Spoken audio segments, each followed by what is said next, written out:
A rancher asked for a quiet wife, but the woman who came carried a storm. The woman who stepped off the westbound stage was not looking for love.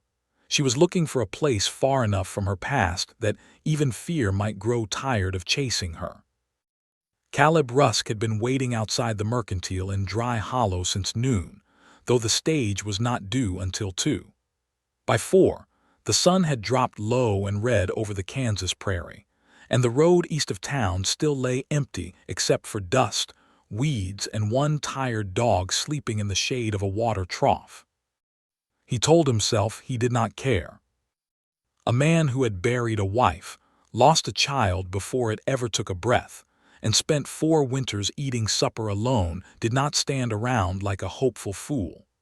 He was only there because he had placed an advertisement in a paper from St. Louis, and a woman had answered it. That was all. No poetry, no romance, no soft dreaming by lamplight. His advertisement had been plain, because Caleb believed plain things lasted longer. Rancher with steady land seeks wife of practical nature. Must be willing to cook, mend, keep books, and live quiet. Beauty not required, tender feelings not promised. Most women would have thrown the paper away after reading that. One did not. Her reply had been written in a neat hand, sharp and careful, like every word had been chosen under pressure. I can keep a house, balance accounts, cook well enough, and ask for little. I do not need admiration. I need distance. If your offer is honest, I can come. She had signed only one name. On it. No family name, no town, no explanation. That should have troubled Caleb more than it did, but he had asked for quiet, and quiet often came with locked doors. The stage finally appeared close to sunset, rocking hard over the ruts, the driver cursing at the horses as if they had personally offended him. Men came out of the saloon to look. Mrs. Bell from the Mercantile lifted a hand over her eyes. A child ran behind the stage until his mother snapped his name and dragged him back by the collar. Caleb stood still, his hat low, his thumbs tucked in his belt. The stage stopped in front of the Mercantile with a groan of wood and iron. Dust rolled over the street. A drummer climbed down first, carrying 2 sample cases and smelling of cigar smoke. Then an old woman with a cage full of nervous hens. Then a young man in a brown coat who looked too clean to be trusted. Last came the woman. For one hard second, Caleb forgot the heat, the dust, and the stare of every curious soul in Dry Hollow. She was not fancy. Her dress was dark blue and plain, though well made. Her gloves were worn at the fingertips. Her black hair was pinned beneath a travel hat, but a few loose strands clung to her face from sweat and wind. Still, there was something about her that made the street grow quieter. Not beauty alone. Beauty could be empty as a painted sign. It was the way she held herself. Straight-backed even after a long ride, one hand tight around a small leather valise, eyes moving across the street, not shy, not proud, but watchful. She looked at windows, alleys, horses, men's hands, the road behind the stage. She noticed everything a person noticed when safety had become a habit instead of a feeling. Caleb knew that look. He had worn it himself after the war, before the ranch and silence taught him how to hide it. She stepped down without taking the driver's hand. Her boot caught the edge of the step, and for half a breath she swayed. Caleb moved forward on instinct. She caught herself before he reached her. "I am not hurt," she said. Her voice was calm, but her fingers were trembling against the handle of the valise. "You must be Anna," Caleb said. Her eyes settled on him, gray eyes clear and tired. "And you are Mr. Rusk." "Caleb is fine." "Then Anna is fine." No smile, no hand offered, no foolish greeting. He should have been relieved. This was exactly what he had asked for. Instead, something in his chest tightened. Her trunk was small, lighter than he expected. He lifted it into the back of his wagon, and she watched the whole time as if the trunk held more than dresses and stockings. When he turned, he noticed the young man in the brown coat still standing beside the stage, looking at Anna with a little too much interest. Anna noticed him too. Her face did not change, but her grip on the valise hardened until her knuckles went pale. Caleb stepped beside her, blocking the man's view. "My ranch is 12 miles out," he said. "Road gets rough after the creek." "Good," she answered. "Good. Not how far, not will we arrive before dark, not is it safe. Only good." They climbed into the wagon. Caleb flicked the reins and the horses started west. Dry Hollow slipped behind them with its low roofs, crooked signs, and whispering mouths. Anna sat beside him, quiet as a stone in a river. For a mile neither spoke. The wheels bumped over hard ground. Grasshoppers jumped from the road. The evening wind carried the smell of sage, horse sweat, and far-off rain. Caleb finally said, "You came a long way." "Yes. From St. Louis. That was my last stop." He waited. She gave him nothing more. A smarter man might have turned the wagon around right then. A woman with no last name, no story, and fear tucked behind her eyes was not the simple wife he had advertised for. She was trouble in a dark dress. But Caleb had been alone so long that even trouble felt warmer than an empty house. By the time they reached the Rusk place, the first stars had started showing. The ranch sat low against the land, a weathered house, a barn with one leaning door, 2 corrals, and a windmill that complained whenever the breeze touched it. Beyond it all, the prairie rolled wide and open, with no trees tall enough to hide a man. Anna looked at the house for a long moment. "Can the road be seen from the kitchen window?" she asked. Caleb turned to her. "Yes. And from the bedroom?" "One of them." She nodded, as if that mattered more than comfort. Inside, the house smelled of old wood, coffee, and clean dust. Caleb had swept that morning, though the place still carried the sadness of rooms unused too long. On the table sat 2 tin plates. On the stove, beans waited in a black pot. Anna stepped in and stood very still. Her gaze moved to the closed door at the end of the hall. "What room is that?" Caleb's jaw tightened. "Nothing you need tonight." Her eyes came back to him, softer now but no less sharp. "Someone's things are still in there." He did not answer. For the first time, she looked less like a woman running and more like a woman who understood what it meant to leave pieces of life behind. "I can sleep in the kitchen," she said. "No," Caleb replied. "You came here to be treated decent." A sound came from outside. Not wind, not horse, not the loose barn door. Both of them turned toward the window. Far off on the dark road, a lantern moved once, then vanished. Anna went white. Caleb saw it then, plain as lightning. Whoever she had run from had not given up. Anna stood beside the kitchen window, with her breath held so tight that Caleb could almost hear the pain of it. The lantern on the road did not appear again. The dark swallowed it. Only the prairie remained, wide and quiet under a thin wash of stars. But quiet did not mean safe. Caleb knew that better than most men. He moved to the wall beside the door and took down the old rifle that hung over 2 wooden pegs. The iron was clean, the stock worn smooth where his hand had held it for years. He checked the chamber without hurry, then stepped away from the window so no one outside could see his shape in the lamplight. Anna watched him. "You keep that loaded?" she asked. "Not usually. But tonight you will." "Tonight I will." She looked back toward the road. Her face had gone pale, but her eyes were steady.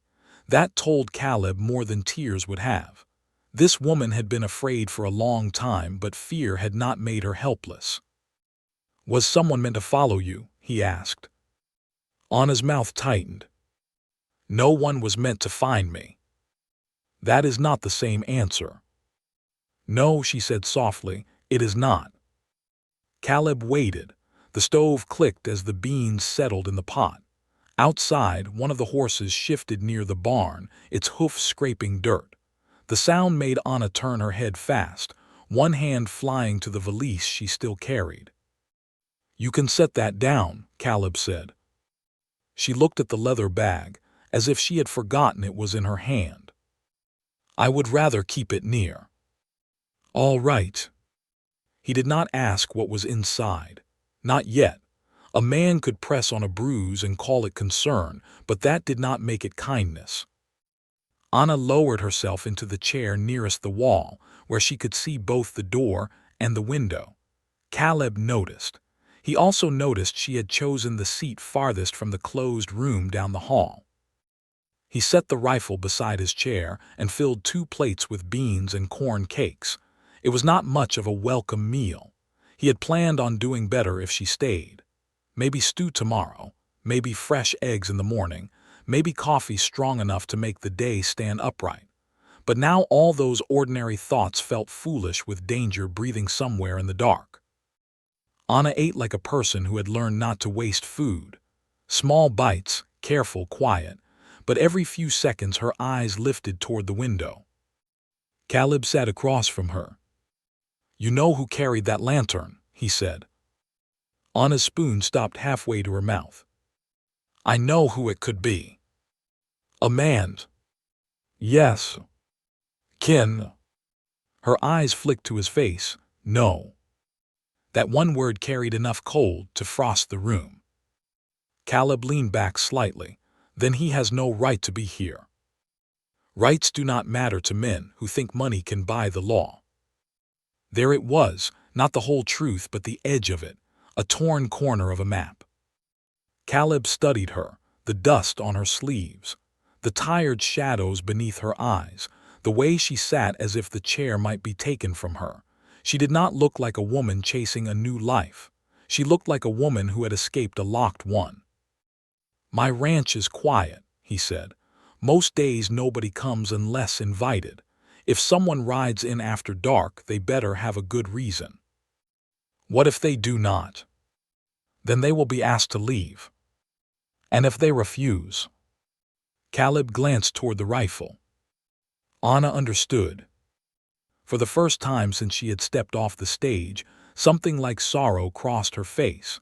I did not come here to bring trouble to your door. No, Caleb said. You came because I placed an advertisement and you answered it. I did not answer honestly. You said you needed distance. That part seems honest enough. Her fingers tightened around the spoon.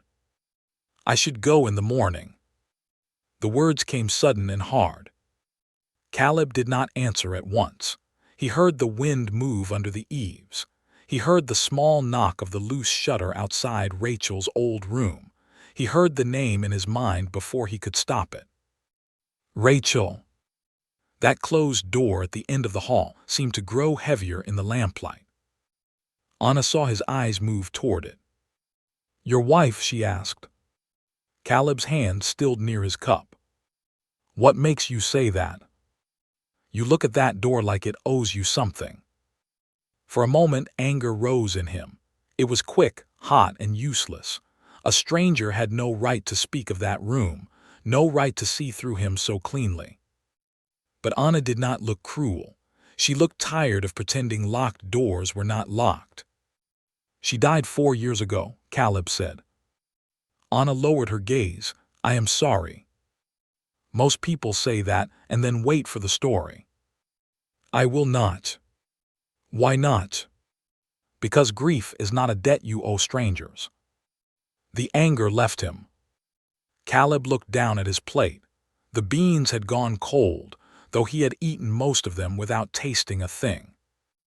She wanted curtains in this room, he said, surprising himself. Yellow ones, said the house looked like it had forgotten morning existed. Anna glanced at the bare windows. She was probably right. She usually was. Silence settled, but it was not empty. It sat between them like a third person, old and patient. Then a horse whinnied outside. Caleb stood at once. Anna rose too, so fast her chair scraped the floor. He blew out the lamp. Darkness filled the kitchen. For a few seconds, neither moved. Their eyes adjusted slowly. Moonlight silvered the edge of the window and stretched across the floorboards. Another sound came from the barn, a soft thud, then the low, nervous stamp of hooves. Someone was near the horses. Caleb leaned close enough for Anna to hear his whisper. "Stay here." "No." It was barely a breath, but firm as iron. "This is my place," he said. "And it is my trouble." Before he could argue, she opened the valise and pulled out a small pistol wrapped in a folded shawl. Her hands shook, but she held it correctly. Caleb stared at the gun, then at her. "You know how to use that." "I know enough not to point it unless I mean to." That answer would have to do. He moved to the door and eased it open. Cool night air slipped in, carrying the smell of hay and dust. The yard lay dim under the moon. The barn door stood partly open, though Caleb knew he had shut it before going to town. Anna came behind him despite his order. Her steps were silent, too silent. They crossed the porch slowly. Caleb kept the rifle low. Anna stayed close to the side of the house, pistol held in both hands. A lantern glowed faintly inside the barn, not his lantern. Its yellow light moved along the cracks between the boards. Caleb stopped 10 feet from the door. "Come out," he called. For a moment, nothing happened. Then a man laughed softly inside the barn. It was not a loud laugh, not drunken, not nervous. It was worse. It was patient. "Well now," the stranger said from the dark. "I wondered what kind of man would take in a woman without asking her last name." Anna made a sound that was almost a gasp. Caleb did not look back, but he felt her fear strike the night like lightning. The man stepped into the barn doorway holding the lantern at his side. He was tall, clean-shaven, dressed too fine for a dusty ranch, with a black coat and polished boots. His smile looked easy until a person reached his eyes. Those eyes were flat and mean. "Evening, Miss Anna," he said. Caleb lifted the rifle. "She has a new name here," he said, "and you are standing on land where you were not invited."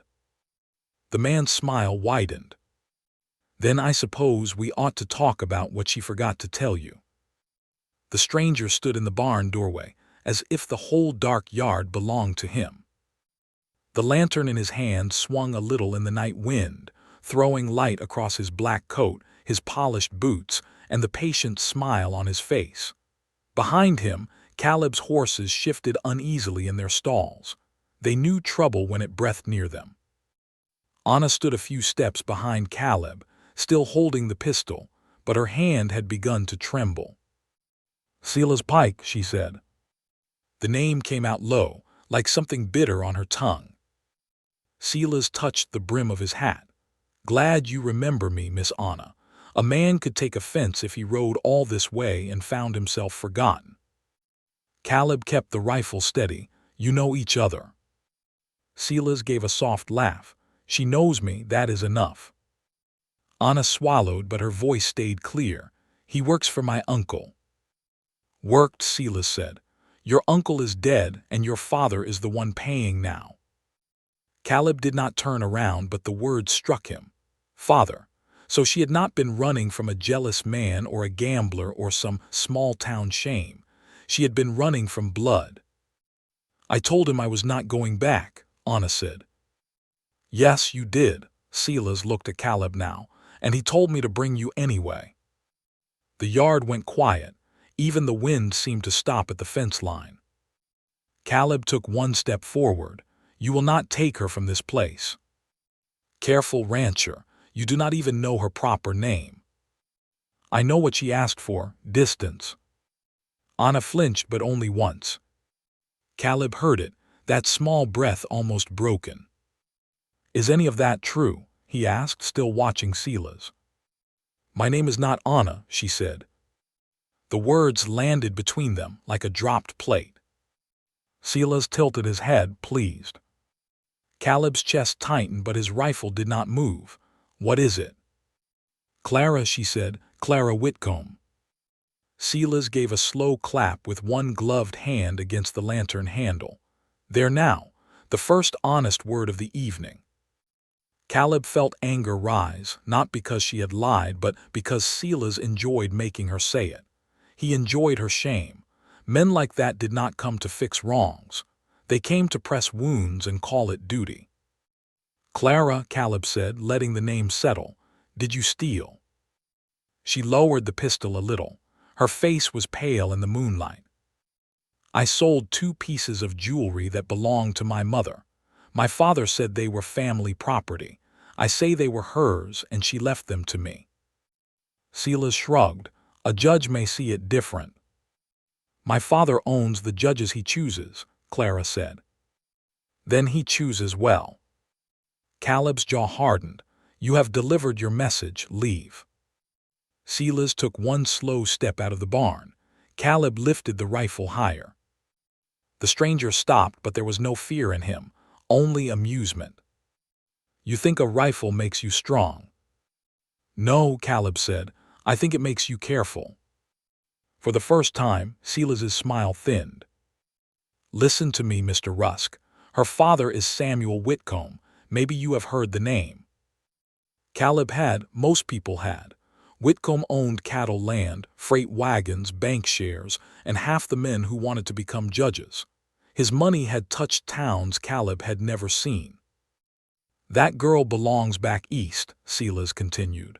"She has a place, a duty, a man waiting to marry her. Her father is willing to forgive this foolishness if she comes quiet." "I am not a girl," Clara said, "and I do not belong to him." Silas looked past Caleb at her.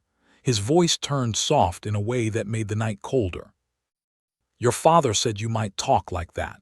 He said you were confused, grieving your mother, easily led.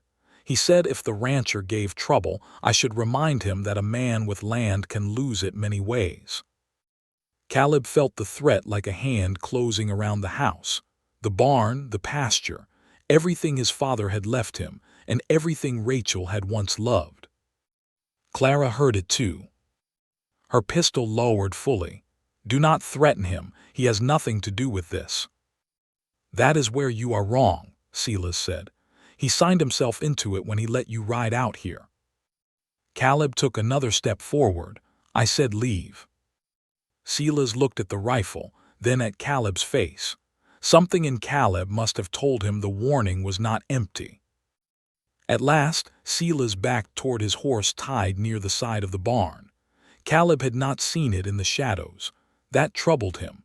A man who could get that close without being heard had done such work before. Silas mounted with slow care. "You have until tomorrow sundown," he said. "Put her on the stage back east, and Mr. Whitcomb may let this pass. Keep her here, and he will make a ruin of you before the month is out." Clara lifted her chin. "Tell my father I heard him the first time. I am still not coming." Silas looked at her for a long moment. Brave words sound different when a woman is hungry.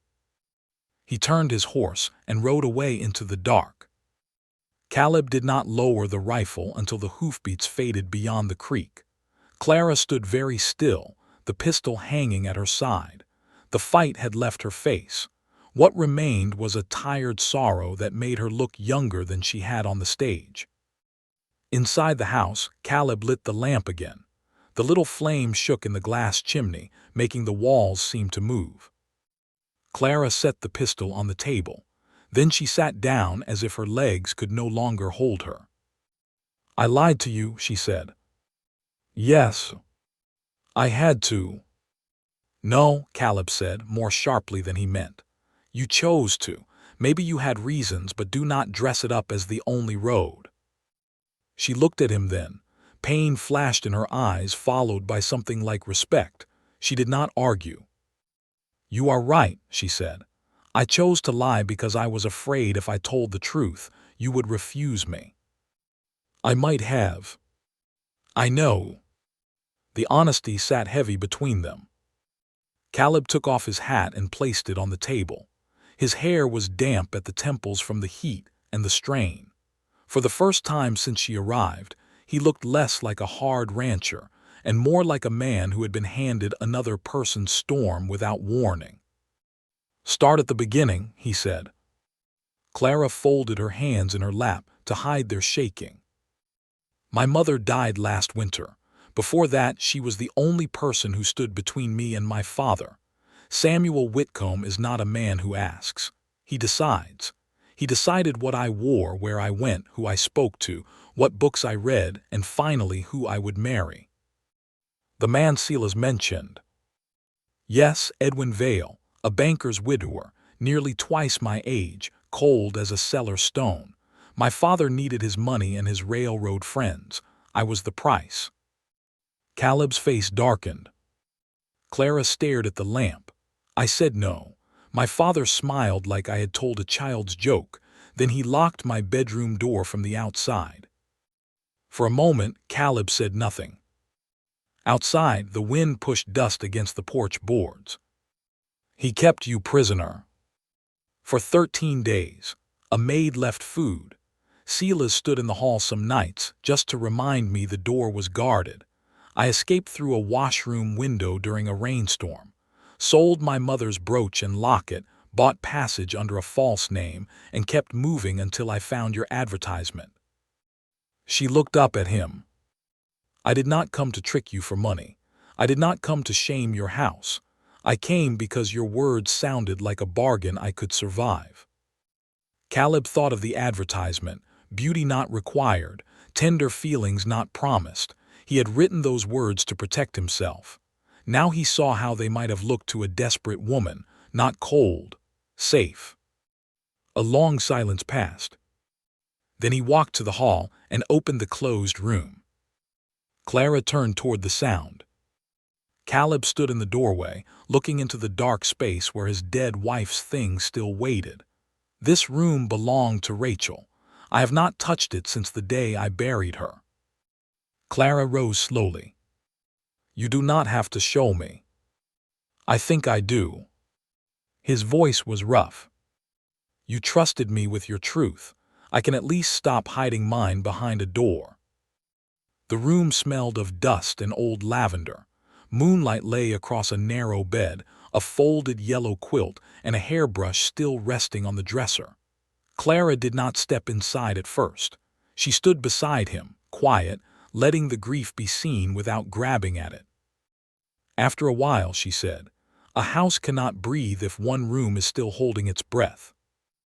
Caleb closed his eyes. That simple line struck deeper than comfort would have. Clara added gently, "We can clear it tomorrow, not erase her. Just let the room become part of the living house again." He looked at her then, this woman who had lied about her name, yet told the truth about pain. If you believe a person deserves a second chance after fear makes them lie, stay with this story, because Clara's truth has only begun to cost her. The lamp behind them flickered. Caleb looked down the hall toward the front door. "Tomorrow," he said, "we go into town and make this marriage legal." Clara's lips parted. "You still mean to marry me?" "I said I wanted a practical wife. You are practical." "That is not an answer." "No," Caleb said, "it is not." He glanced toward the dark road where Silas had disappeared.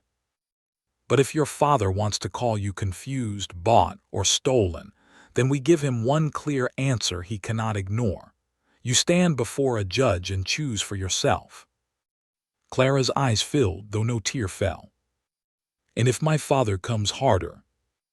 Caleb reached for the rifle still leaning by the wall. "Then he finds out this quiet ranch is not as empty as it looks." Morning came pale and cold, with a gray light over the prairie and frost clinging to the water trough like a thin skin of glass. Caleb had not slept much. Neither had Clara.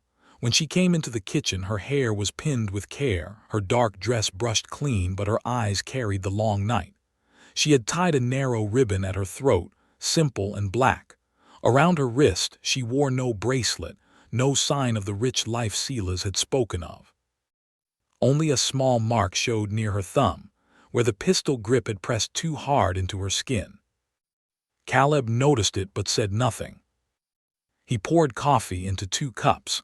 Clara stood by the stove and looked toward the road through the kitchen window. "No riders," Caleb said. "Not yet. They will not come before breakfast." She turned to him. "That sounds like hope pretending to be fact." "Maybe." For the first time that morning, her mouth moved close to a smile. They ate quickly. Afterward, Clara washed the plates while Caleb hitched the wagon. She tried to help, but he told her to save her strength for town. She ignored him anyway and carried out a basket of clean cloths she had folded before dawn. "You have already started working," he said.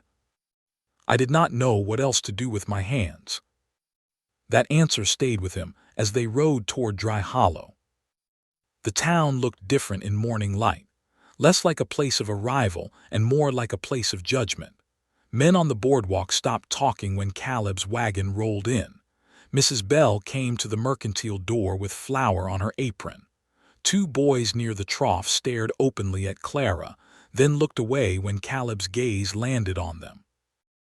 News traveled fast in small towns. A stranger visiting a ranch after dark traveled faster. Clara sat straight on the wagon bench. Her hands were folded in her lap, but Caleb could see one thumb rubbing the other. It was the only sign she gave. "Do not let them make you small," he said quietly. She looked at him. "I have had practice standing in rooms where people wished I would shrink." "Then this town ought to be easy." "No," she said, "this town matters more." He understood what she meant. Back east, she had been Samuel Whitcomb's daughter. Here, she might become herself unless the town decided otherwise before she had the chance. Judge Amos Bell kept his office above the mercantile, in a cramped room with a slanted ceiling and one window looking over Main Street. He was Mrs. Bell's brother-in-law, a narrow man with spectacles, a gray mustache, and ink on his cuffs. He blinked twice when Caleb stated their purpose. "You want to be married today?" "Yes," Caleb said. Judge Bell looked from him to Clara.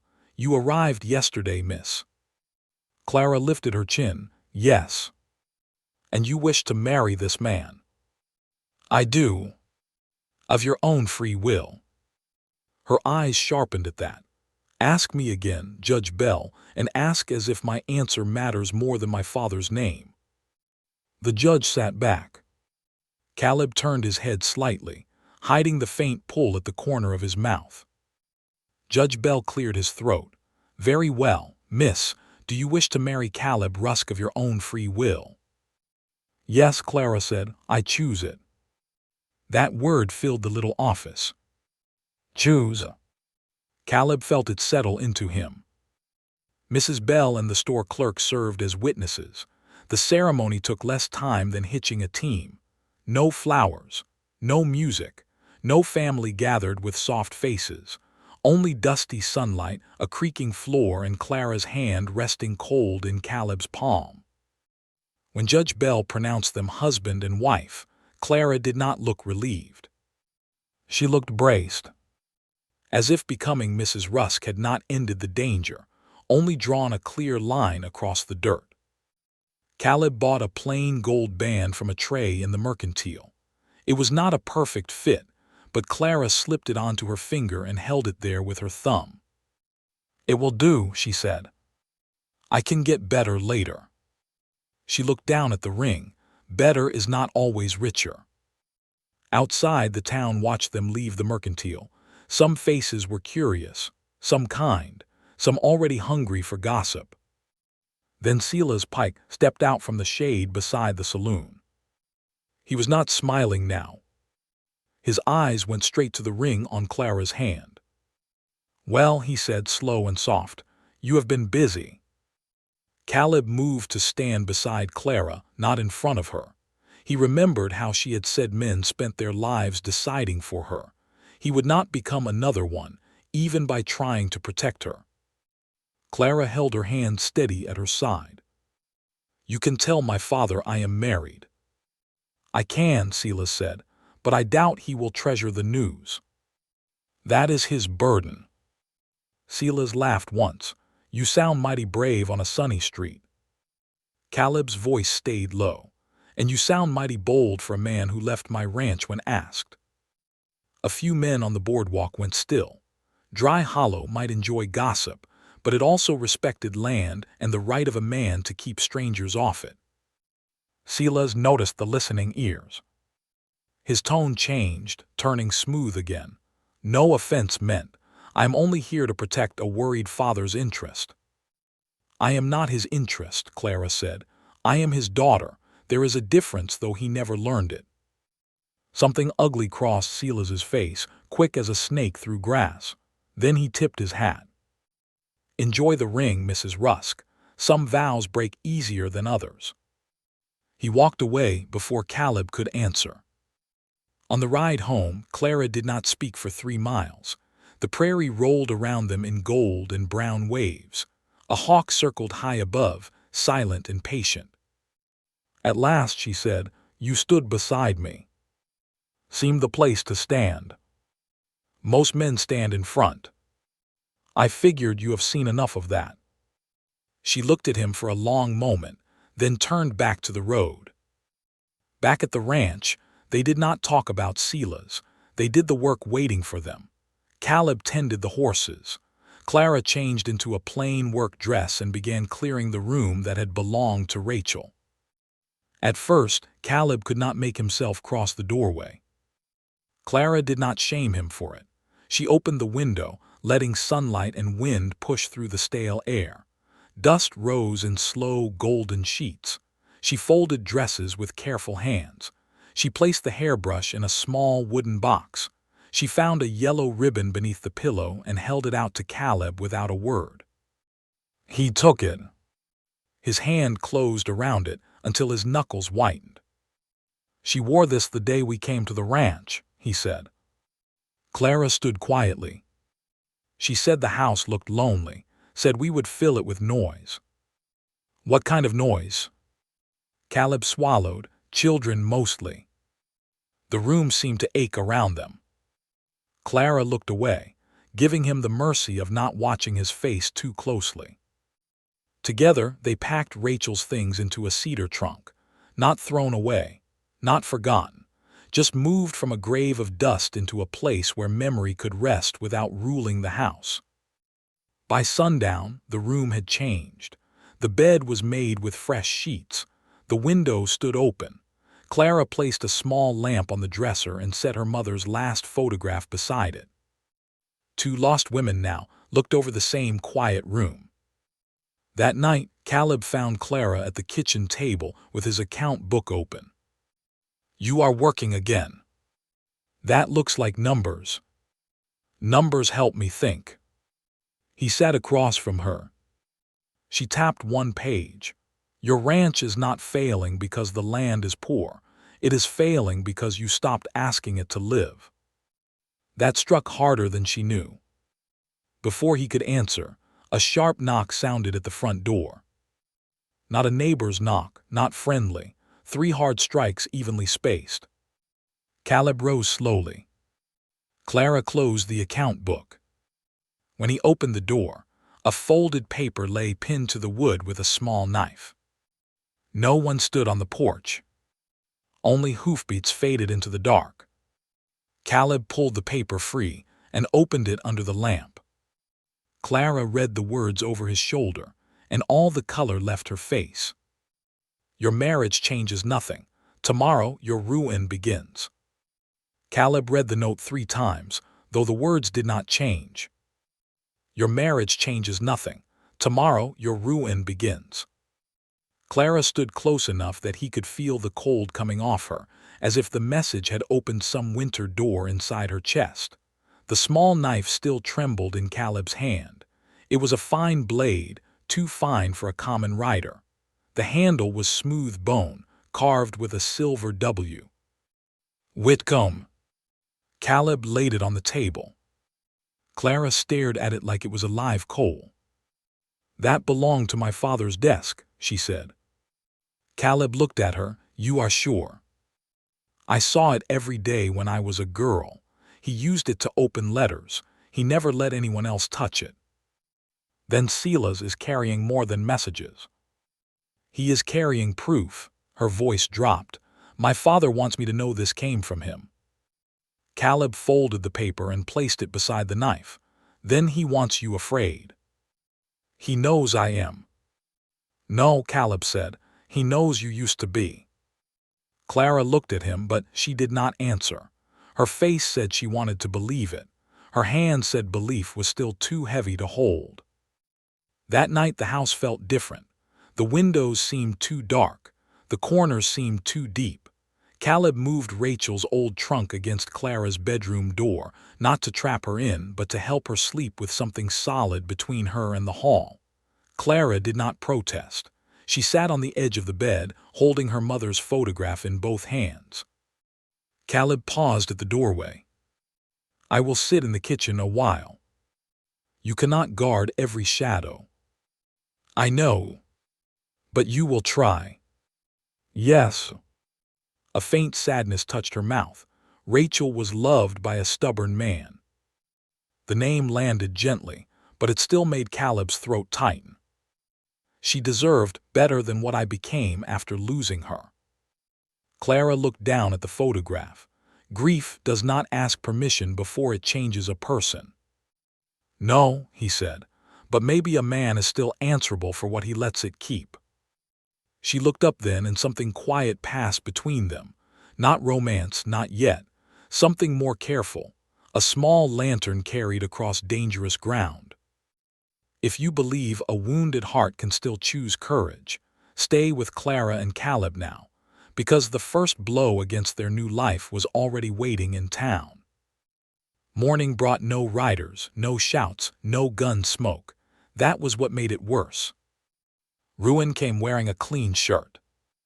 Caleb and Clara rode into Dry Hollow just after breakfast to buy flour, nails, and coffee. The town looked ordinary at first. Horses at the rail, dust on the boardwalk, the barber sweeping hair into the street. But as the wagon rolled past the saloon, men turned their faces away too quickly. At the mercantile, Mrs. Bell stood behind the counter with red eyes and both hands folded tight over her apron. Caleb set a sack of oats on the counter. Morning, Mrs. Bell. She did not meet his eyes. Morning, Caleb. Clara noticed at once. Something has happened. Mrs. Bell swallowed. I am sorry. Caleb frowned. For what? She pulled a paper from beneath the counter and pushed it toward him. Mr. Whitcomb's attorney came through at dawn, paid off every account you owed in town. Caleb went still. Clara's face hardened. That sounds generous only to fools. Mrs. Bell nodded, ashamed. He then informed us those debts had been transferred. All future payments now go through Whitcomb Holdings. Until they are paid in full, no further credit may be extended to the Rusk Ranch. Caleb stared at the paper. His old supply debts, small and spread across town, had been bought and bound into one chain. How much? He asked. Mrs. Bell's voice was barely above a whisper. With fees and penalties, $1,200. Caleb let out a slow breath. That is robbery. It is legal robbery, Clara said. Mrs. Bell's eyes filled. Caleb, I swear I did not know what he meant to do. My husband signed before I saw the papers. The bank signed too. So did Carson Feed and the livery. Caleb stepped back from the counter. The flour, nails, and coffee sat between them like things from another life. I will pay cash, he said.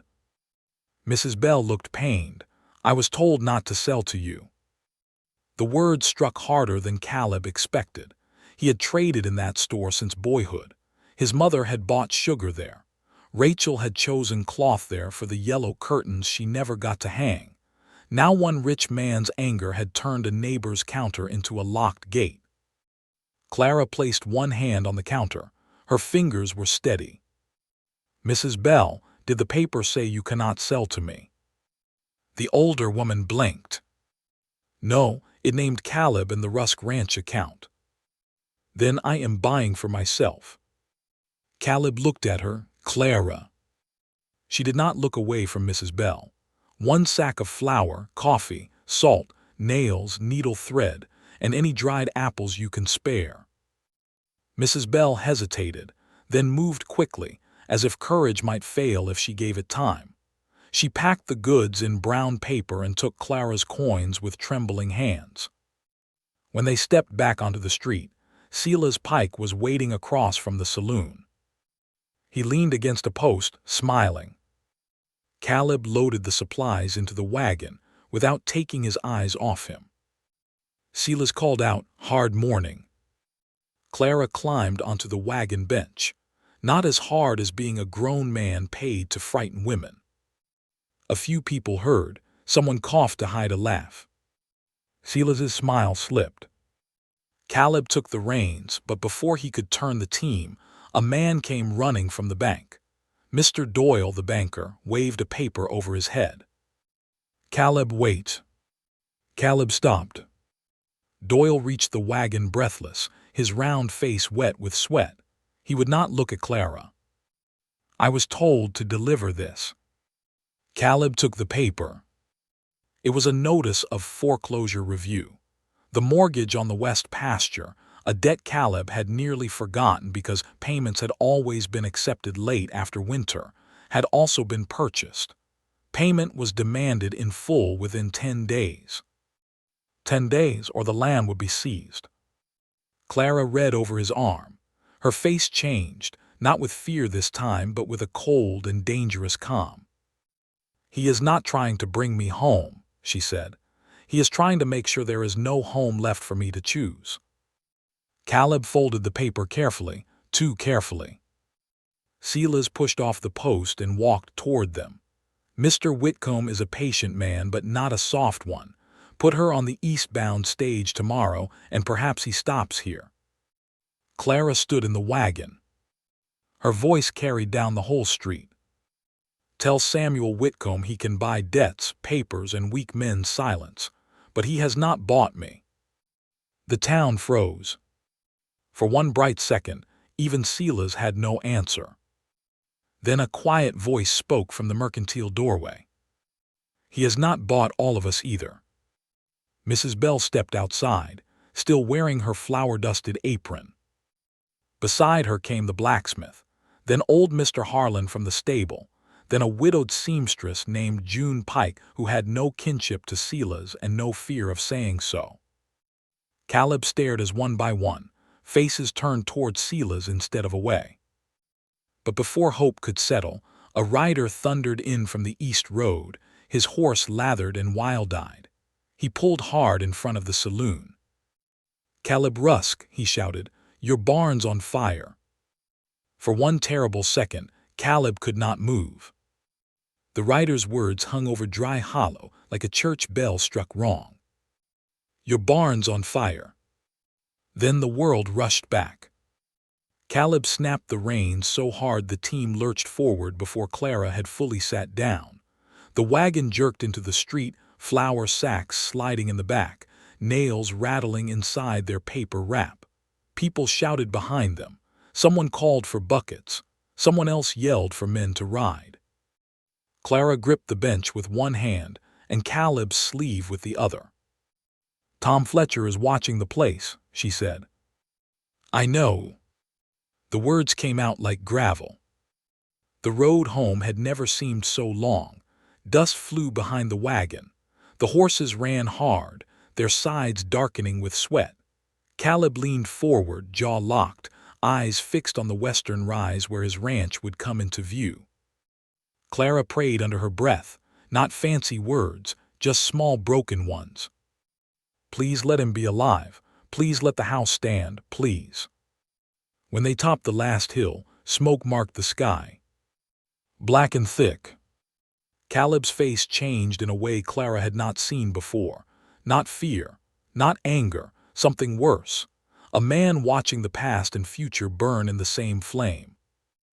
The barn was on fire from the south wall, where old hay had been stacked under the loft. Flames climbed the boards and licked toward the roof. Smoke rolled across the yard. Horses screamed inside. Tom Fletcher was there, coat blackened, dragging one horse by its lead rope while two of his boys fought to open the side gate. Another neighbor, Eli Boone, ran from the well with a bucket in each hand. Mrs. Henderson's hired boy was already on the roof of the lean-to, beating sparks with a wet blanket.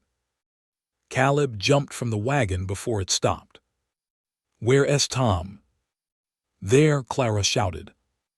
Tom stumbled out of the smoke with his sleeve smoking and his face gray beneath the soot. He had one arm wrapped around his ribs. Caleb ran to him. "How many horses inside?" "2," Tom coughed. "Maybe 3, couldn't get to the far stalls, door beam fell." Caleb turned toward the barn. Clara caught his arm. "No. My horses are in there. The roof is going." He looked at her and she saw the fight inside him. Land could be rebuilt. Boards could be cut.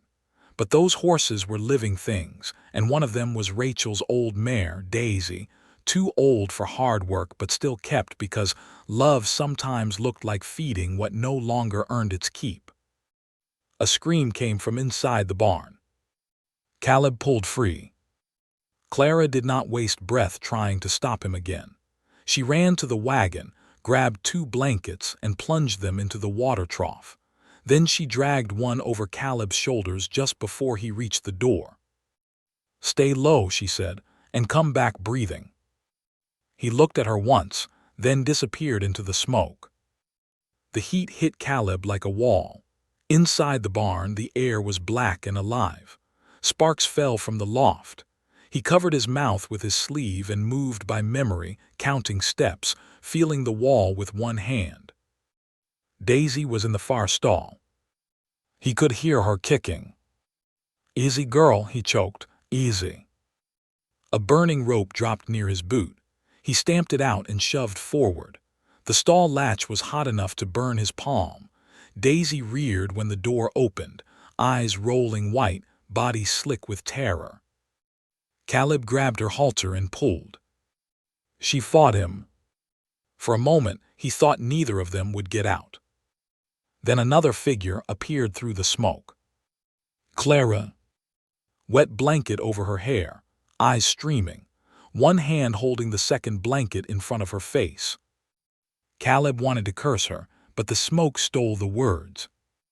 She moved to Daisy's side and spoke low, calm, almost tender. "Come on, sweetheart, come on. Follow his hand, that's it." The mare heard something in that voice. Maybe not the words, but the steadiness beneath them. She stopped fighting just long enough for Caleb to lead her out. They burst into the yard together, coughing hard as men rushed forward to take the mare. Caleb bent over, hands on his knees, dragging air into his lungs. Clara staggered beside him, her face streaked with soot and tears from the smoke. Before he could speak, the barn roof cracked. Everyone looked up. A long groan rolled through the timbers. Then the center roof beam gave way, crashing down in a burst of sparks. Flames shot high, bright and hungry against the afternoon sky. The barn was lost. They fought anyway. For 2 hours, the town threw water, dirt, and sweat at the fire. They saved the house. They saved the chicken coop. They saved the small shed where Clara had begun organizing the tools. But the barn burned down to black ribs and glowing ash. By dusk, only smoke remained. Caleb stood in front of the ruins, his shirt burned at one sleeve, his hand wrapped in cloth. His face was empty in the orange light. Clara came beside him. No one spoke for a while. Then Tom Fletcher limped over, holding something in his hand. It was a twisted piece of metal with a half-burned cloth tied around it. "Found this by the south wall," Tom said. "Lantern oil rag. Fire did not start by accident." Caleb took it. Clara's eyes lifted toward the road. "Sela's," she whispered. "Maybe," Tom said. "Maybe one of Whitcomb's other men. but someone came when I was at the creek with the boys. Must have slipped in quiet, lit the hay, and rode off." Caleb's fingers closed around the burned rag. Clara turned toward the neighbors who had come to help. Their faces were tired, blackened, and solemn. Mrs. Bell had ridden out in a borrowed cart with half the town's buckets. June Pike had torn strips from her own petticoat to wrap Caleb's burn. Men who had looked away that morning now stood in his yard with smoke in their hair. Caleb saw it too. Whitcomb had meant to isolate them. Instead, the fire had shown dry hollow. What kind of war had come to their doorstep? Mrs. Bell stepped forward, holding a covered basket. "You and Mrs. Rusk will eat at our place tonight." "No," Caleb said. "I thank you, but this is home." "Then we leave food." The blacksmith nodded. "I can spare lumber, not enough for a barn, but enough for a temporary shelter." Tom Fletcher spat into the dirt. "My boys and I will start at sunup." Caleb looked at them, stunned by the kindness he had not known how to ask for. Clara touched his burned hand gently. "Let them help," she said. His throat worked, but no words came. Night fell slowly. One by one, the neighbors left, promising to return. Caleb and Clara remained in the yard beside the smoking bones of the barn. The house behind them was safe, but everything felt changed. At last Caleb spoke. "I thought standing with you meant I had something to lose." Clara looked at him. He stared at the ashes. "I was wrong. I had already been losing this place little by little for years. Today I saw people fight for it like it still mattered." "It does matter." His eyes found hers. "So do you." The words were quiet, but they shook her more than the fire had. Before she could answer, a horse approached from the dark road. Caleb reached for the rifle, but stopped when he saw the rider raise both hands. It was the young man from the stage, the clean one in the brown coat. He looked frightened now. "I did not set the fire," he called, "but I know who paid for it." Caleb kept his hand close to the rifle, but he did not lift it. The young man in the brown coat sat on his horse at the edge of the yard, looking from Caleb to Clara, then to the smoking ruins of the barn. He had lost the clean, proud look he wore when he stepped off the stage in Dry Hollow. Dust covered his coat now. His hair was damp with sweat. His face had the pale, pinched look of a man who had run from one fear only to land in front of another. Clara stepped forward, her skirt brushing ash from the ground. "You were on the stage with me," she said. The young man nodded. "Yes, ma'am." "You watched me in town." His eyes dropped. "I did." Caleb's jaw tightened. "Give me one reason I should not drag you off that horse." "Because I came to tell you the truth." "Truth from a spy is still late." The young man flinched but did not ride away. "My name is Daniel Vale." Clara went still. The name moved through her like a cold hand. "Vale," she whispered. Caleb looked at her. "You know him." "Edwin Vale was the man my father meant me to marry." Daniel swallowed. "He is my uncle." The night seemed to close tighter around the yard. The last smoke from the barn moved low across the ground, turning every shape gray and uncertain. Clara lifted her chin, but Caleb saw how much it cost her. "Did my father send you?" "No, my uncle did." "To follow me." Daniel hesitated. Caleb took one step toward him. "Yes," Daniel said quickly, "but not to hurt you. I swear it. I was told only to find where you went and send word. My uncle said you were unwell, that your father was sick with worry, that a rough man had tricked you into coming west." Clara gave a bitter little laugh. "And you believed him?" "I did at first." Daniel looked toward the burned barn. "Then I saw Silas Pike at the livery this morning with a man named Harrow. Big fellow, scar over his lip. Silas gave him money and told him to make sure Mr. Rusk understood what keeping you would cost." Caleb's face hardened. "You heard that plain." "I was in the next stall." They did not know. Silas said the barn should burn fast but the house should stand. He said Mr. Whitcomb wanted fear, not bodies. Clara closed her eyes for one brief second. Even with that small mercy, the words were ugly enough. Caleb looked at the ash where his barn had stood. Where is this harrow now? Gone south by the creek road. Silas sent him away before the smoke rose. And Silas? At the hotel, or he was when I left town. Caleb turned toward the road as if he might walk there on foot and tear the town apart board by board. Clara caught his sleeve. No, she said. He looked down at her hand. He burned my barn. He wants you angry enough to become the man they claim you are. Caleb's breath came hard. The burned cloth in his hand crackled under his grip. Clara stepped closer, voice low. If you ride into town tonight with a rifle, my father wins before the court even opens. They will say you are violent. They will say I am unsafe here. They will say everything they need to say. The truth of it struck him harder than any fist. Daniel shifted on his horse. There is more. Caleb and Clara both looked at him. Daniel reached into his coat slowly, then pulled out a folded packet tied with red string. I found these in my uncle's travel case. I stole them before I ran. Caleb took the packet without thanking him. He opened it under the fading glow of the yard lantern. Inside were letters. Clara saw her father's seal on the first one and stopped breathing. Caleb unfolded the page and read, slowly at first, then faster. His eyes darkened with every line. What does it say? Clara asked. Caleb handed it to her.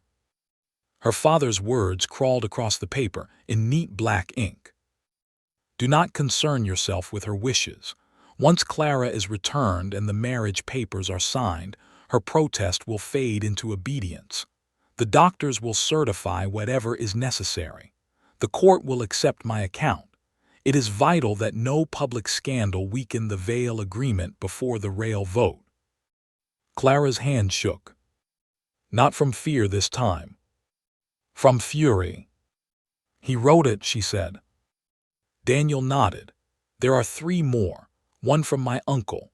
One from a doctor in St. Louis agreeing to sign an evaluation without examining you. One from Silas, reporting that you were found in Dry Hollow and that pressure on Mr. Rusk's debts had begun. Caleb looked at the packet as if it had become more valuable than gold. This can prove what they are doing. It can help, Daniel said, but my uncle will say the letters were stolen. Mr. Whitcomb will say they are private business. Clara's eyes lifted. Not if someone who knows the family seal and the handwriting testifies. Daniel looked away. Caleb understood. That is why you came. Daniel's face flushed. I came because I saw a barn burn and realized I was helping men who would ruin strangers to win a marriage no decent woman wanted. I may be a coward, Mr. Rusk, but I am trying not to remain one. Clara studied him for a long moment. You are Edwin Vale's nephew, she said. If you testify, your family will cast you out. Yes. You may lose your allowance, your rooms, your name in their house. I know. Why would you do that for me? Daniel looked at the black ribs of the barn, then at the house still standing behind Caleb and Clara. Because you ran from a cage everyone called proper. I watched it and called it madness because that was easier than admitting the cage was real. Clara's anger softened, but only a little. Fine, she said, you can sleep in the shed. Caleb turned to her. She looked back at him. We need him alive until morning. Daniel gave a weak nod. Thank you. I have not forgiven you, Clara said. I did not ask you to. Good.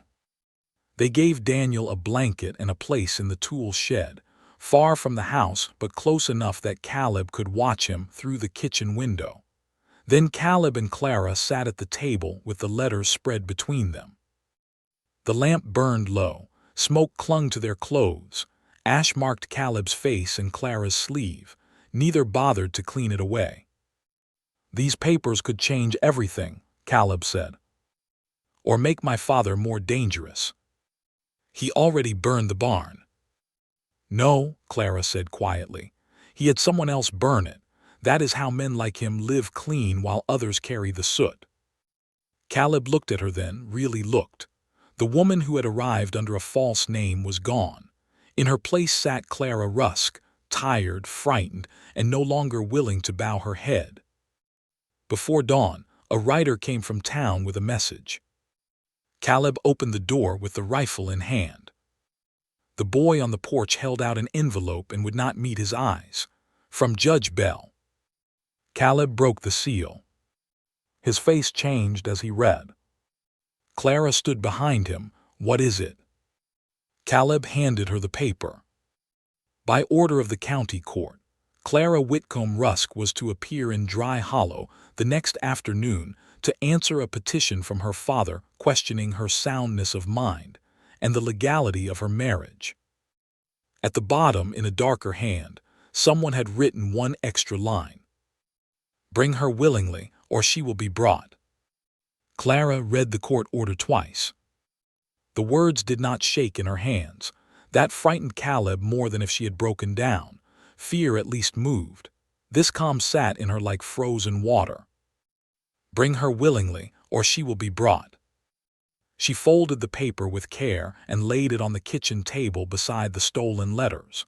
Outside, dawn was only beginning to gray the edges of the prairie.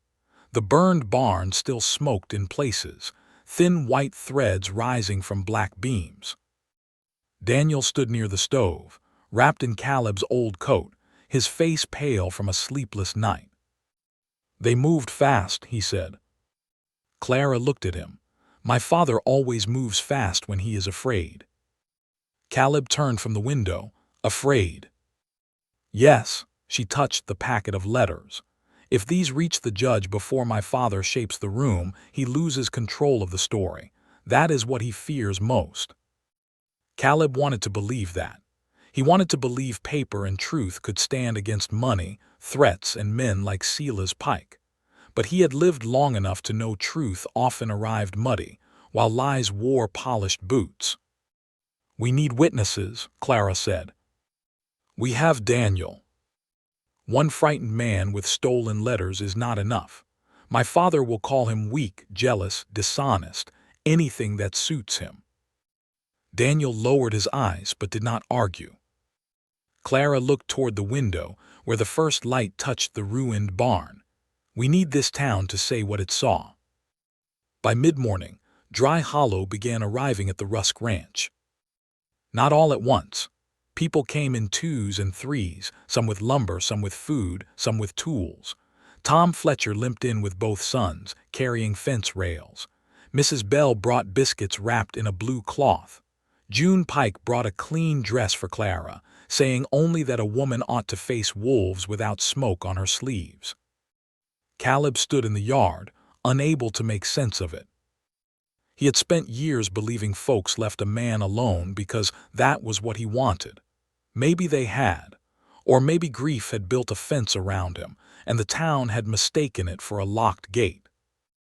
Clara did not waste the moment. She stood on the porch steps with the court paper in one hand and the burned oil rag in the other. Her voice carried across the yard, not loud, but clear enough that work slowed and faces turned.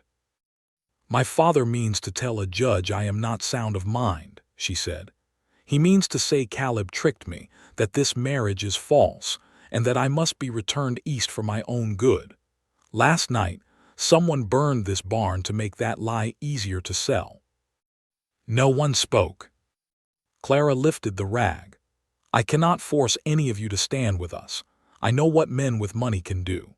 I know some of you have debts, businesses, children, and fears of your own. But if you saw Silas Pike threaten us, if you saw the debt papers come through town, if you know this fire was no accident, then I am asking you to tell the truth." Mrs. Bell stepped forward first. "I will tell it." Then Tom Fletcher, "So will I." The blacksmith wiped his hands on his apron. "I saw Silas pay Harrow once before, 2 towns over. Did not know his name then. I know it now." Others followed. Not everyone. A few looked away. Fear had roots. Clara understood that better than anyone, but enough people stayed. Enough to make Caleb feel the ground under them shift. If this moment touched your heart, stay with Clara now, because sometimes the quietest people in a town carry the truth that powerful men fear most. They rode into Dry Hollow just after noon, not as 2 desperate people dragged toward judgment, but as a small line of wagons and horses moving under open sky. Caleb drove the first wagon with Clara beside him. Daniel sat in the back, guarding the letters inside his coat. Behind them came Tom Fletcher, Mrs. Bell, June Pike, Eli Boone, and the blacksmith with his heavy hands folded over the saddle horn. The courthouse was only 1 room above the mercantile, but that afternoon it felt like the whole world had crowded into it. Samuel Whitcomb stood near the judge's desk in a dark suit, silver hair smooth, face calm as carved stone. Silas Pike leaned by the back wall, arms crossed. A lawyer Caleb had never seen arranged papers with sharp little taps. Samuel's eyes went to Clara's ring first, then to the people behind her. For the first time, something uncertain passed across his face. Judge Bell looked nervous. His spectacles sat crooked on his nose. "This hearing concerns the petition of Samuel Whitcomb regarding his daughter, Clara Whitcomb Rusk." "Mrs. Rusk," Caleb said. The lawyer smiled thinly. "That remains in question." Clara stepped forward before Caleb could answer. "No, it does not. I stood in this room and answered the judge plainly. I chose this marriage." Samuel's voice was soft. "You chose under distress." "I chose after escaping a locked room." A murmur passed through the room. The lawyer rose quickly. "Emotional claims are not proof." Daniel stepped forward, his face white but set. "Then perhaps letters will help." Silas pushed away from the wall. Samuel did not move. Daniel placed the packet on the judge's desk. These were written by Samuel Whitcomb, Edwin Vale, and Dr. Marcus Wellman of St. Louis. They discuss having Mrs. Rusk declared unsound without examination, forcing her return, and protecting the Vale marriage agreement before a rail vote. The room went still. The judge untied the string with trembling fingers. He read the first letter, then the second. Samuel's face had not changed, but his hand closed once at his side. "These are stolen private papers," the lawyer snapped. Clara turned to him. "Private papers can still tell public truth." Mrs. Bell stepped forward. "And I will testify that Mr. Whitcomb's man bought Caleb's debts to cut off his supplies." Tom Fletcher raised his chin. "I will testify the barn was fired after Silas Pike threatened them." The blacksmith's voice rumbled from the back. "And I can name the man who took money from Pike before the fire." Silas began edging toward the door. Caleb saw him. So did June Pike. She stepped into his path with a flour sack in both hands like it was a weapon. "Leaving early, Silas." Silas's smile failed. Judge Bell stood. He looked smaller than the men of wealth before him, but his voice did not shake when he spoke. "Mr. Pike, you will remain where you are." Samuel finally moved. He looked at Clara, not like a father looking at a daughter, but like a man watching a locked box break open. "You think this makes you free?" he asked. Clara met his eyes. "No," she said. "I think choosing what I do next makes me free." Then the door downstairs slammed open. Heavy boots rushed up the steps. A deputy burst into the room, breathless, holding a telegram. "Judge," he said, "this just came from St. Louis. It concerns Dr. Wellman." The deputy stood in the doorway with the telegram pinched between 2 fingers, breathing like he had run all the way from the telegraph office. Every face in the room turned toward him. Judge Bell held out his hand. "Bring it here." The deputy crossed the room, boots loud against the floorboards, and placed the telegram on the judge's desk. Samuel Whitcomb watched him with a still face, but Clara saw the small tightening at the corner of his mouth. She had seen that look before. It was the look her father wore when a servant dropped a tray, when a business partner asked the wrong question, when her mother once spoke too plainly at dinner. It was not fear exactly. It was anger at losing command of the room. Judge Bell unfolded the paper. His eyes moved across the words. Once, then again slower. The room seemed to hold its breath. Well, Samuel's lawyer asked, what does it say? Judge Bell looked up. Dr. Marcus Wellman of St. Louis has been arrested. A sharp whisper passed through the crowd. Clara felt Caleb move closer beside her. The lawyer's face paled. On what charge? Judge Bell looked back at the telegram. Fraud, false medical certifications, accepting payment to sign mental health statements for women he had not examined. Clara's knees weakened. Caleb's hand found her elbow, steady and warm. The judge continued, his voice firmer now. The telegram states that several of Dr. Wellman's files are under review, including one prepared for Samuel Whitcomb regarding Clara Whitcomb. Samuel finally spoke. His voice was calm, but the room felt colder for it. This is irrelevant. I did not know the man's private crimes. Daniel Vale stepped forward, but you paid him. Samuel looked at him slowly, as if Daniel were an insect that had learned to speak. Young man, Samuel said, you are making a grave mistake. Daniel's throat moved.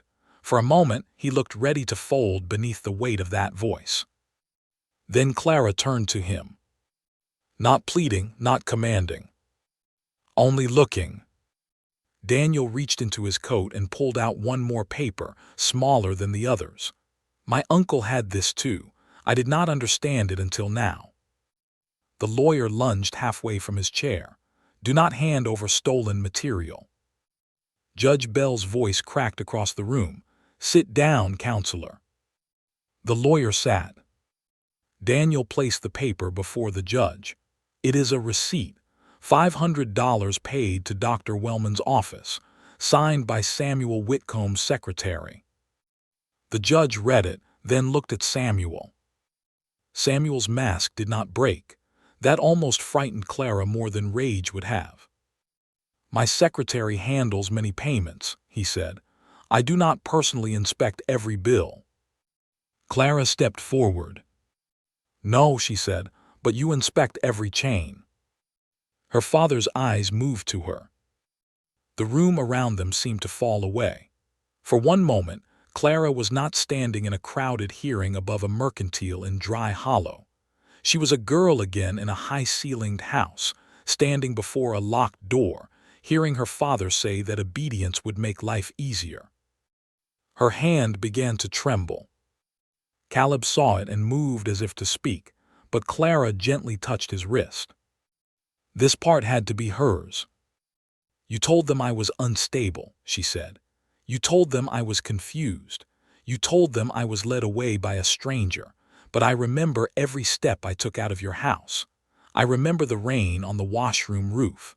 I remember climbing through that window with my mother's photograph under my dress. I remember selling her brooch because it was the only thing you had not already turned into a bargain. Samuel's face darkened. Enough. No, Clara said. You have had enough from me, more than enough. A sound moved through the room, soft and low, like the town itself had shifted in its seat. Clara kept her eyes on him. You did not want me safe. You wanted me useful. You wanted my name tied to Edwin Vale so you could gain money, rail rights, and power. You locked me away and called it care. You bought a doctor and called it proof. You burned my husband's barn and called it pressure. You came here expecting everyone to believe you because they always have. She took one breath. But I am done helping your lies sound respectable. For the first time, Samuel Whitcomb's composure cracked. Not much, only enough for Clara to see the man beneath the polish. "You foolish girl," he said, low and sharp. "Do you think these people care about you? They are using you to strike at me because they envy what I have built." Mrs. Bell stepped forward from the wall. "I do not envy a man who has to frighten his own child." Tom Fletcher added, "Nor one who burns a neighbor's barn and hides behind paper." Silas Pike stared at the floor now. The deputy stood near him, one hand resting on his belt.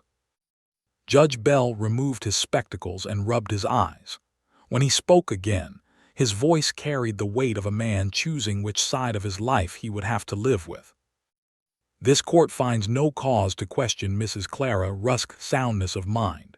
The petition is dismissed." A breath broke out across the room. Caleb closed his eyes for half a second. Clara did not move. Judge Bell looked at Samuel's lawyer.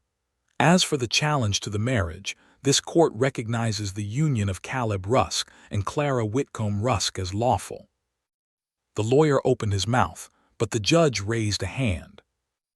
"I am not finished.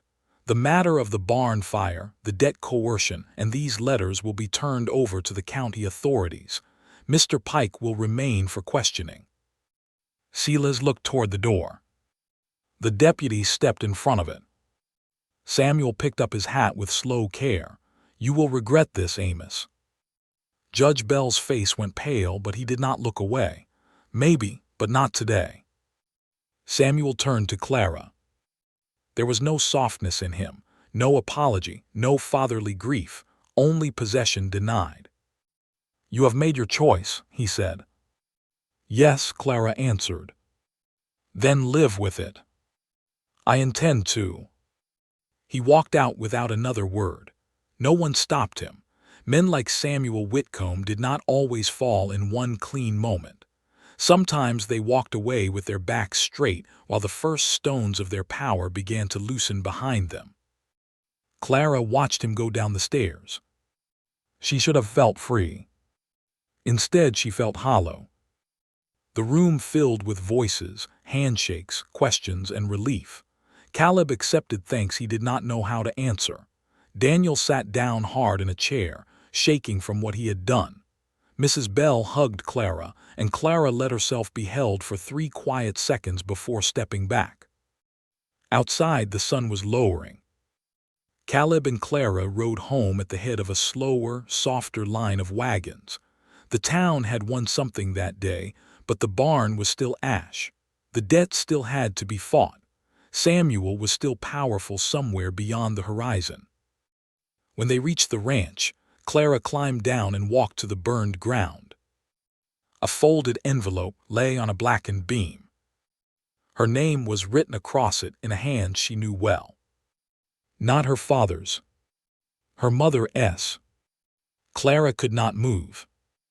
The envelope lay on the blackened beam as if the fire had burned the whole barn down just to leave that one piece of paper behind. Smoke still clung to the wood.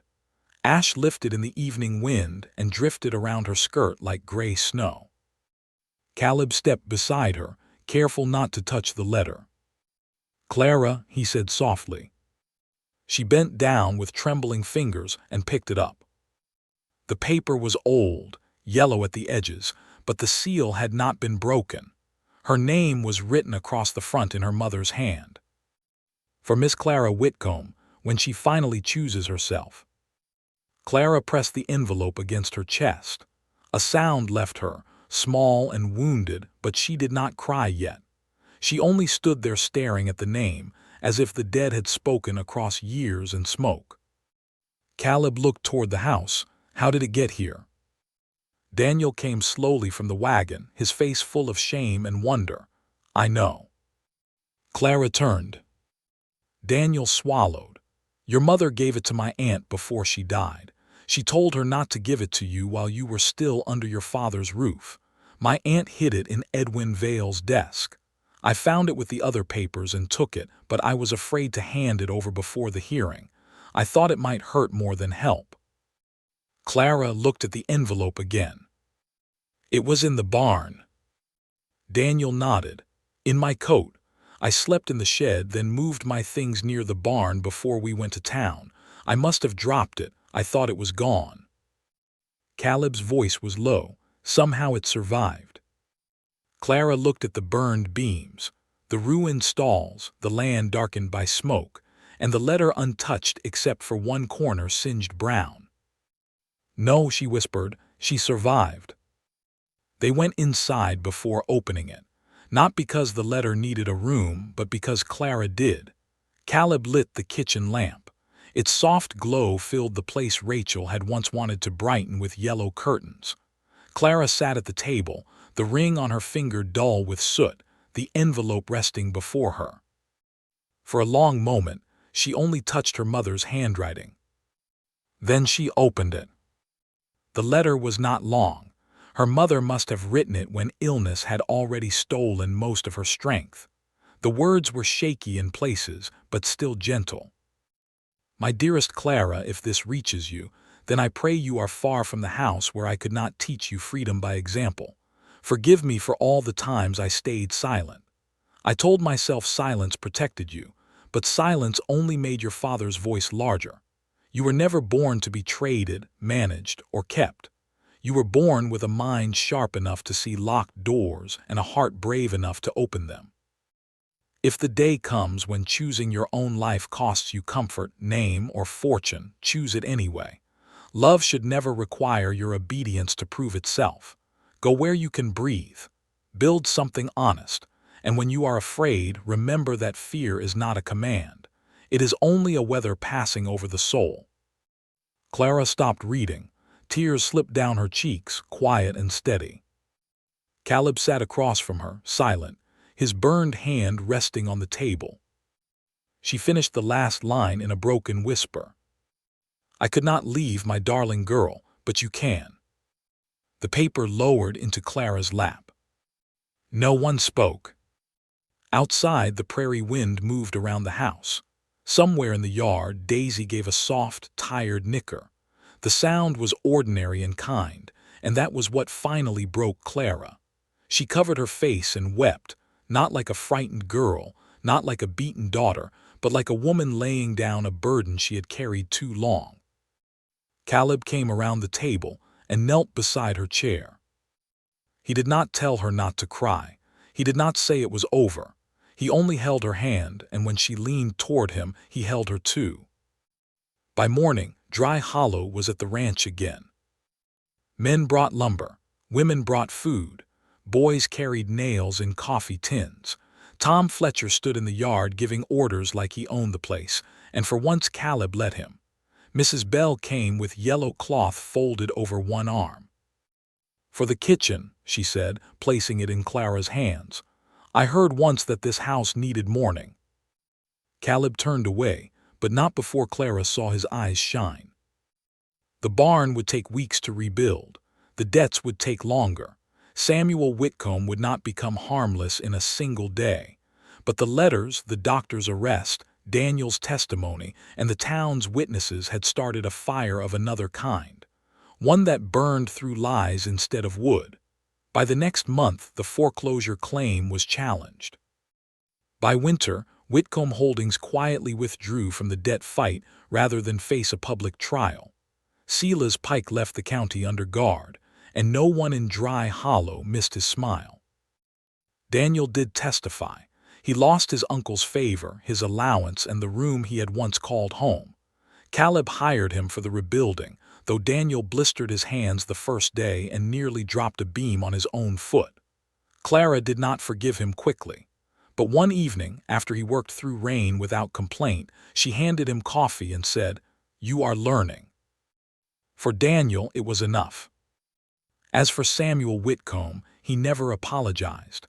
Men like him often mistook pride for strength until pride was all they had left. His rail vote failed after the letters reached the papers in St. Louis. His name still opened doors, but now it also opened whispers. Clara kept her mother's letter in the kitchen drawer, not hidden, not guarded, simply kept. Some nights she read it when fear returned. Some nights she did not need to. By spring, the new barn stood clean and strong against the prairie sky. Caleb carved Rachel's name on one inside beam and Clara's mother's initials on another, not as graves, but as witnesses. On the first warm morning, Clara hung the yellow curtains while Caleb stood outside repairing the porch rail. Sunlight passed through the cloth and filled the kitchen with gold. Caleb looked through the window and saw Clara standing in that light, one hand resting on the sill, her wedding ring bright on her finger. She smiled then. A real smile, small, tired, and free.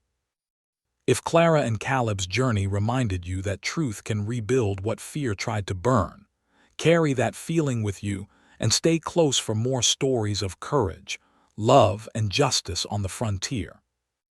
Years later, folks in Dry Hollow still talked about the woman who came under a false name and found her true one on a lonely ranch.